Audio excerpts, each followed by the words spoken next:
27 degrés à Cotonou et environ, mesdames et messieurs, bonjour. Au menu de ce journal, audience au palais de la Marina. Le chef de l'État reçoit le vice-président du Nigeria en visite au Bénin. Plusieurs sujets ont meublé les échanges, vous en saurez davantage dans cette édition. La campagne Tolérance Zéro au travail des enfants est officiellement lancée dans le département de l'Atakora. C'est la direction départementale du travail et de la fonction publique qui a lancé les activités. Les précisions à suivre. Et puis, constater les réalisations du projet Cohésion sociale des régions du Golfe de Guinée-Kozo. C'est le but de la visite effectuée par une délégation de la Banque mondiale, de la Société financière internationale et de l'équipe du projet dans le département du Borgo. Les détails dans un instant.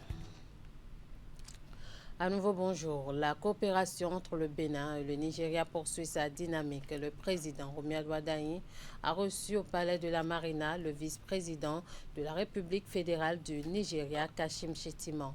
Au menu des échanges, coopération, industrialisation et développement économique. Je vous invite à suivre un extrait des propos de Kashim Shettima à sa sortie d'audience. We are here in Benin Republic.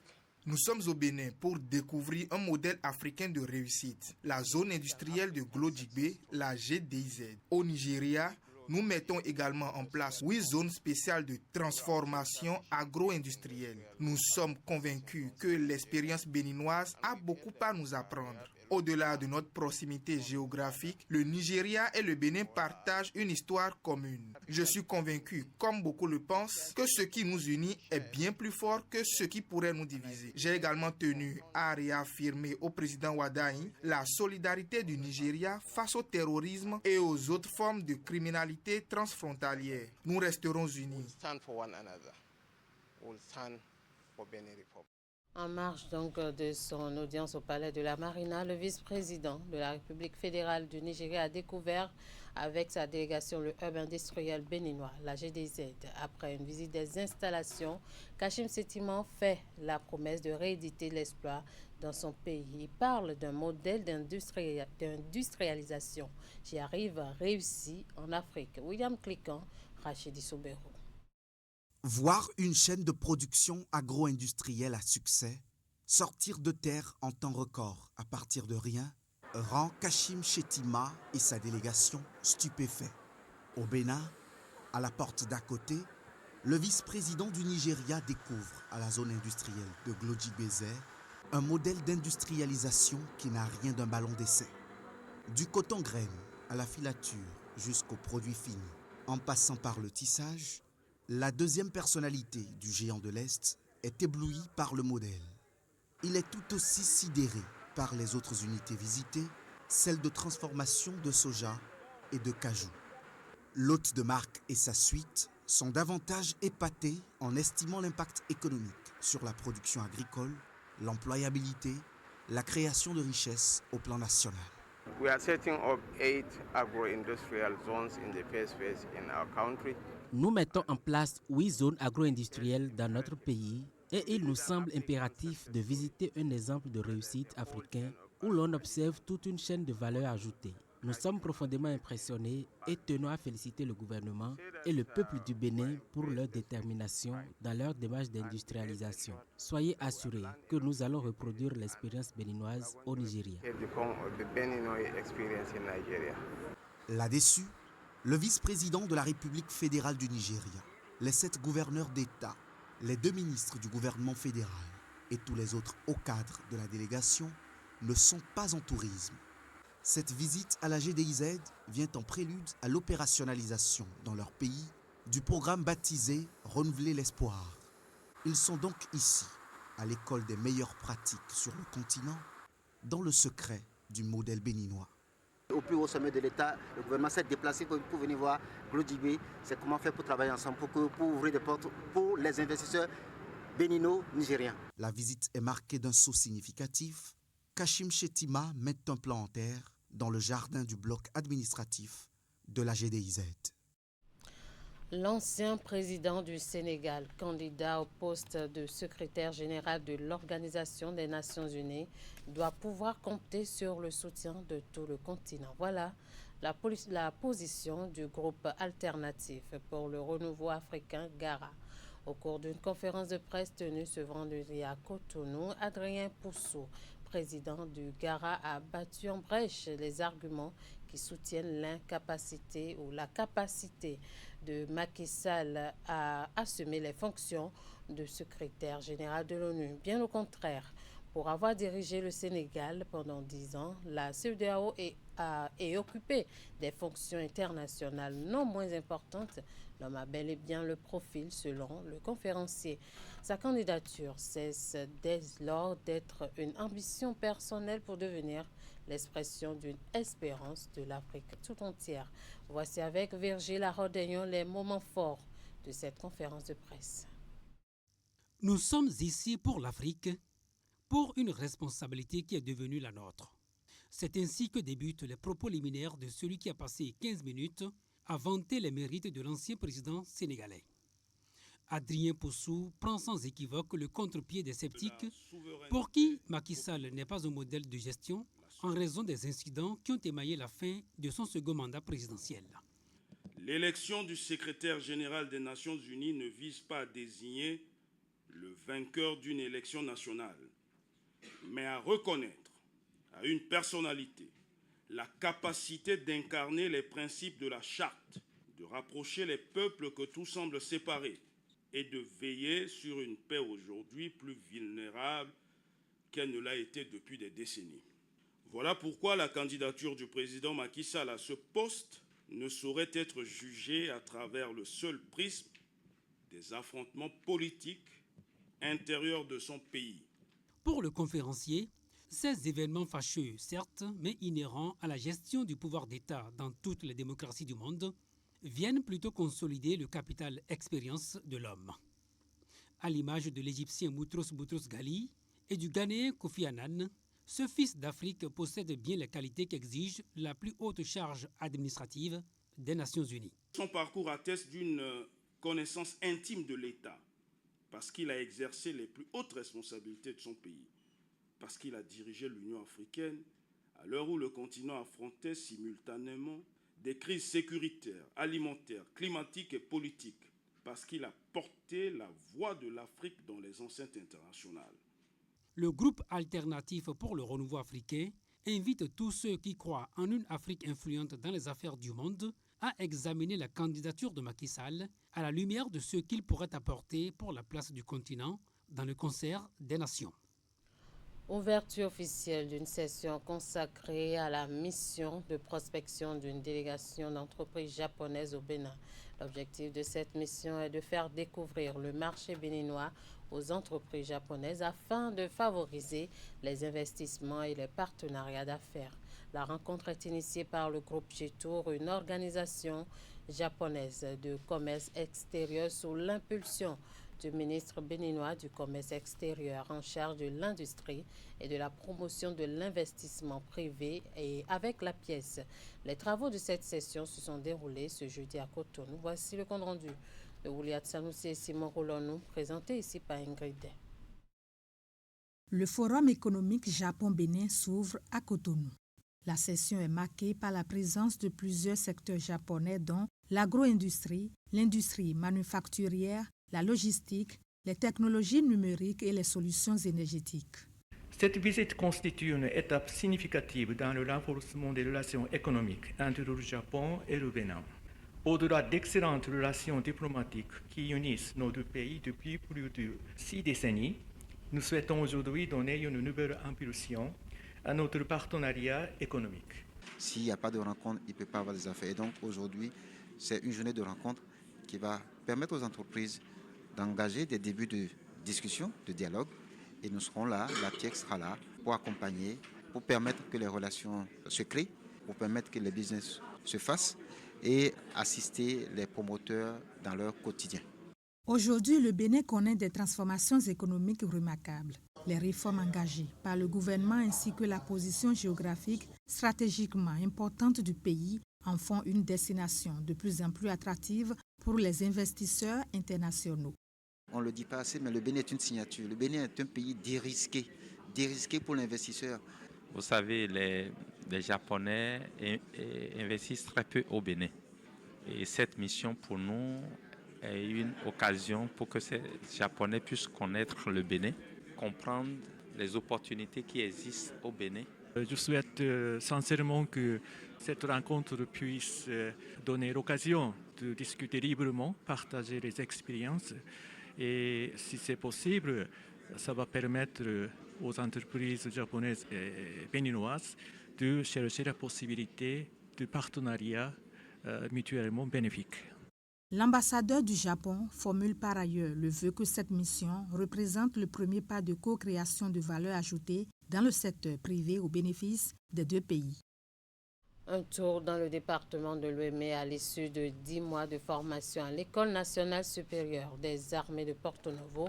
25 officiers stagiaires originaires de 7 pays africains ont reçu leur diplôme d'état-major. La cérémonie a eu lieu à Porto Novo en présence du ministre de la Défense nationale, Gildas Agoncan. 25 officiers stagiaires sur 26, dont une femme provenant de 7 pays africains, obtiennent leur diplôme au terme de 9 mois de formation intensive du 22e coup d'état-major. Monsieur le ministre, plusieurs modules ont constitué la charpente de cette formation. Il s'agit d'abord de la formation à l'exercice du commandement, mais aussi la pédagogie, les fondamentaux du commandement, l'éthique et le leadership. Ensuite, l'enseignement opérationnel. L'épine dorsale de cette formation qui leur a permis de vivre les réalités de la guerre aussi bien dans sa planification que dans sa conduite sous un stress. Désormais officiers d'état-major, ils sont appelés à concevoir, planifier et conseiller le haut commandement de leur armée. Vous achevez ce cycle de haute formation à un moment charnière de l'histoire sécuritaire de notre pays et de notre espace régional.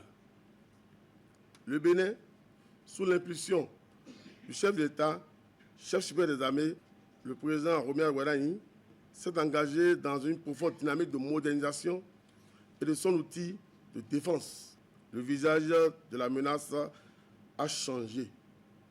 Face à ces périls, désormais, votre terrain d'action ne sera plus seulement le commandement de contact, mais les espaces de réflexion et de planification où se dessinent les victoires de demain. Ces résultats représentent le fruit d'une synergie entre l'École nationale supérieure des armées et ses partenaires. La remise de distinction aux 3 majors de promotion, dont la seule femme de la promotion, a clôturé la cérémonie. Plus loin dans le nord du pays, la direction départementale du travail et de la fonction publique de l'Atakora a lancé la campagne Tolérance zéro au travail des enfants pour la circonstance. Les enfants ont sillonné la ville pour sensibiliser les populations sur les pires formes de travail des enfants avant de rallier la préfecture de Natitengu où ils ont plaidé devant les autorités pour la protection des enfants. Alassane Aouna. Non au travail des enfants, oui à leur avenir. L'enfance n'est pas une main-d'œuvre. Autant de messages portés par ces enfants à travers les rues de Natitengu. Une caravane partie de l'hôtel de ville pour rallier la préfecture. Elle marque le lancement de la campagne Tolérance zéro au travail des enfants. Une initiative de la direction départementale du travail de l'Atakora pour sensibiliser les populations aux pires formes de travail des enfants et à leurs conséquences sur leur avenir. Je tiens à rappeler que la protection des enfants est au cœur de nos missions et qu'elle constitue une priorité absolue pour l'État béninois. Cette campagne est un appel à l'action. Elle nous invite à unir nos forces pour mettre fin à cette pratique et garantir à chaque enfant de l'Atakora un avenir digne. Les enfants de l'Atakora sommes réunis aujourd'hui pour dire d'une seule voix non au travail des enfants.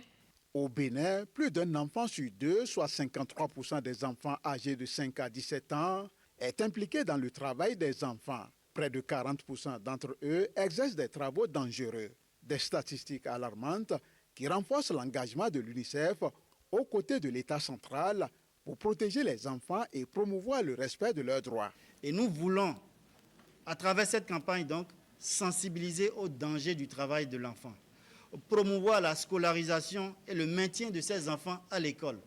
En tant que représentant du préfet ce matin, je tiens à rappeler que la lutte contre le travail des enfants est une priorité nationale. Elle exige la mobilisation de tous. À travers cette campagne, la direction départementale du travail à Takora réaffirme sa détermination à prévenir et à éliminer toutes les formes de travail des enfants. Dans la suite de cette édition, à la fin des travaux du séminaire régional sur le renforcement de la gouvernance maritime et des stratégies conjointes pour améliorer la coordination entre le golfe de Guinée, Virgile Arodagnon a tendu son micro à quelques acteurs clés. Il s'agit notamment du capitaine de frégate Bernard Boussano, directeur adjoint du Centre multinational de coordination maritime de la zone E, et de l'AFIA Josaphat, le représentant résident de la commission. Depuis un certain temps, le Centre maritime multinational de coordination de la CEDEAO, qui est implanté au Bénin, est passé à une autre dynamique de plus de visibilité dans la sous-région, tant d'abord au niveau national qu'au niveau sous-régional. Parce qu'on a constaté depuis un certain temps que le centre est très peu ou pas du tout connu, même au Bénin.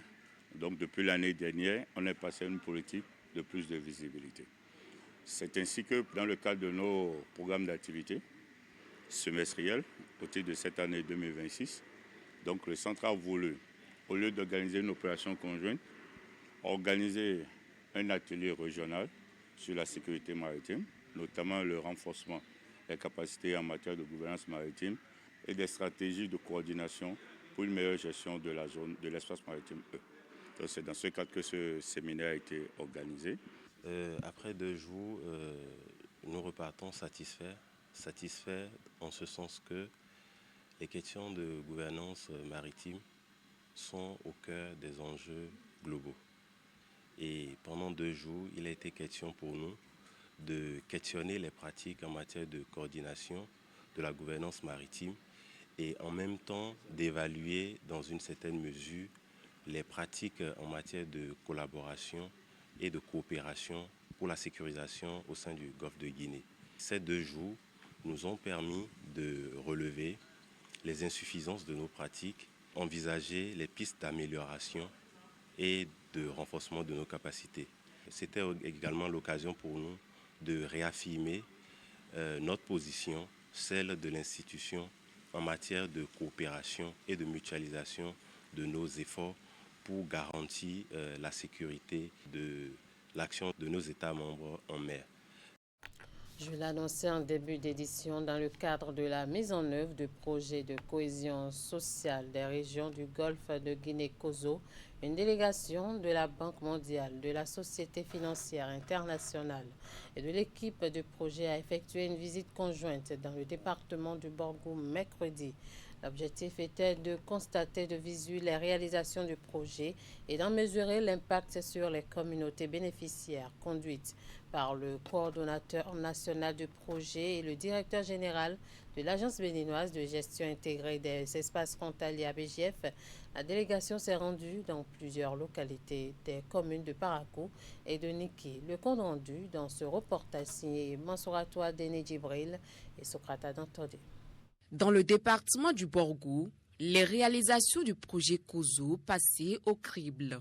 En moins de 24 heures, la délégation a visité 4 communautés bénéficiaires dans les communes de Niki et de Parakou. Périodiquement, il y a une mission de suivi, de supervision qui permet au dispositif national d'apprécier le niveau d'avancement de tous les investissements qui sont déployés. Et cette mission, elle est d'autant plus importante qu'elle permet non seulement d'apprécier l'état d'avancement, mais également d'avoir un focus sur le secteur privé. À Niki comme à Parakou, les bénéficiaires témoignent des changements apportés par ces réalisations dans leur quotidien. Au retour des congés d'avril, congés de fin du 2e trimestre, et on a intégré le bâtiment. Et c'est quelques mois déjà, les résultats sont vraiment encourageants. Les enfants étaient fiers de travailler dans de bonnes conditions. Le cadre est très bon. Les enseignants même sont très contents. Pour le responsable pays de la Société financière internationale au Bénin, le projet COSO constitue une initiative majeure pour améliorer durablement les conditions de vie des communautés. Ce projet de développement communautaire, notamment dans les départements septentrionaux du Bénin, est particulièrement important pour l'approche que nous avons de développement du secteur privé dans le pays. D'abord, on voit que ce programme génère des opportunités économiques pour les entrepreneurs qui ont pu effectuer les travaux. La deuxième chose, c'est que ces investissements communautaires peuvent bénéficier aux activités entrepreneuriales. Le troisième élément, et c'est d'ailleurs pour ça que je suis venu, c'est creuser comment on peut tirer des passerelles avec les partenaires et les interventions que la Société financière internationale peut avoir dans ces géographies. La mission s'est achevée par une audience accordée à la délégation par l'empereur de Niki, le maire de la commune et le préfet du département du Borgo. On est de retour à Cotonou. 92 diplômés des filières d'élite de la Faculté des sciences économiques de gestion FASEG de l'Université d'Abomey-Calavi ont reçu leur parchemin ce jeudi. C'est au cours d'une cérémonie tenue en présence des membres du corps administratif, enseignants, étudiants et parents. Hugues Vingbe et Elvis Tonoucoin pour le point. Pour cette promotion 2024-2025 d'alumni, c'est le jour de consécration. Formés en licence en économétrie et statistiques appliquées ou en licence en sciences et techniques comptables et financières, filière d'élite de la FASEG, ils sont dorénavant nantis de leur billet d'entrée sur le marché de l'emploi. Nous sommes désormais en mesure d'assurer la tenue des comptes ainsi que la gestion financière et économique d'une entreprise. Nous avons également développé une expertise nous permettant de vérifier la conformité des opérations comptables et financières, d'évaluer les performances économiques des organisations. Ces filières sont un levier très important, voire une force de travail perçue comme un facteur essentiel au développement des entreprises en soutien à la croissance économique.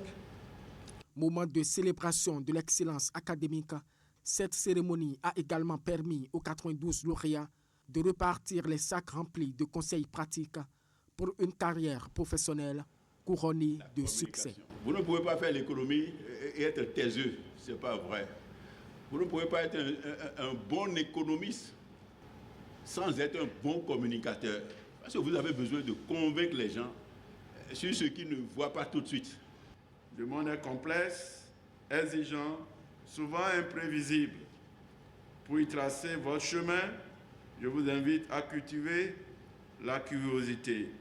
Je vous invite à cultiver la rigueur, l'humilité et le courage.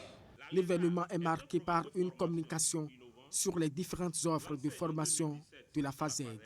La promotion 2024-2025 est la deuxième des filières d'élite de l'établissement. Sport pour finir, les demi-finales de la Yuzu League Pro de basketball saison 2025-2026 ont livré leur verdict ce jeudi. Une étape de la compétition au cours de laquelle les électriciennes d'Énergie Basketball Club poursuivent leur série et se rapprochent de la victoire finale. Elles arrachent une qualification maîtrisée pour l'ultime rencontre de la compétition. Retour ici sur les images de cette demi-finale du tableau féminin avec Candido Rentor. Le chemin a été long, mais elles sont désormais tout proches du but. Les joueuses d'Énergie Basketball Club sont désormais à un pas d'enchaîner avec un deuxième sacre national. Face à leurs homologues de Optrumers aux portes de la finale, elles déroulent en toute maîtrise. Déjà au premier panier, les Blancs affichent tout de suite leur ambition avec une avance de 10 points au terme du premier quart-temps avant de s'imposer 38-24 à la pause. Au retour des vestiaires, les électriciennes maintiennent la même intensité et leur solidité défensive. Malgré les assauts des Bleus, elles conservent leur avance au score au terme du troisième quart-temps, 47-36. Au cours du dernier quart-temps, leur défi était de bien gérer leur période de domination, mais elles se font peur avec quelques velléités défensives, ce qui donne de l'espoir aux filles venues de la cité de Kobourou. Celles-ci parviennent à réduire l'écart jusqu'à 4 unités mais fléchissent face à l'expérience des Blancs. ne pouvions pas laisser cette occasion passer parce que nous sommes championnes et ce ne serait pas une bonne image que nous donnons à nous-mêmes et déjà à l'association de Énergie Basketball de pouvoir perdre ainsi. On s'est donné, l'autre équipe aussi s'est donné. Les 3 premiers cartons, ça allait, mais à la fin du dernier carton, bon, les choses n'ont pas marché chez nous et on a encaissé beaucoup de points aux engagements. 74-49 pour Énergie Basketball Club qui s'ouvre les portes de la finale. Un nouveau succès qui vient s'ajouter à la longue série des 3 précédentes phases et qui s'étend désormais à 10 victoires en 11 matchs disputés. L'objectif, c'est véritablement de garder, puisque à la saison précédente, nous avons eu le titre pour les dames, c'est de pouvoir maintenir ce titre-là. Et pour le faire, je pense que nous devons garder le même état d'esprit. Dans la seconde demi-finale, les filles d'Élan Coton Basketball Club ont largement dominé leurs homologues de la Spark Basketball Club, 70-48, et rejoignent en finale les électriciennes pour le remake de l'édition précédente. Rendez-vous samedi pour l'ultime rencontre qui va décider de qui soulèvera le trophée cette année entre Énergie et Élan Coton chez les dames. Merci de nous avoir suivis. Merci à toute l'équipe de rédaction, de réalisation et de diffusion. Restez avec nous pour la suite de nos programmes et très bon week-end à vous.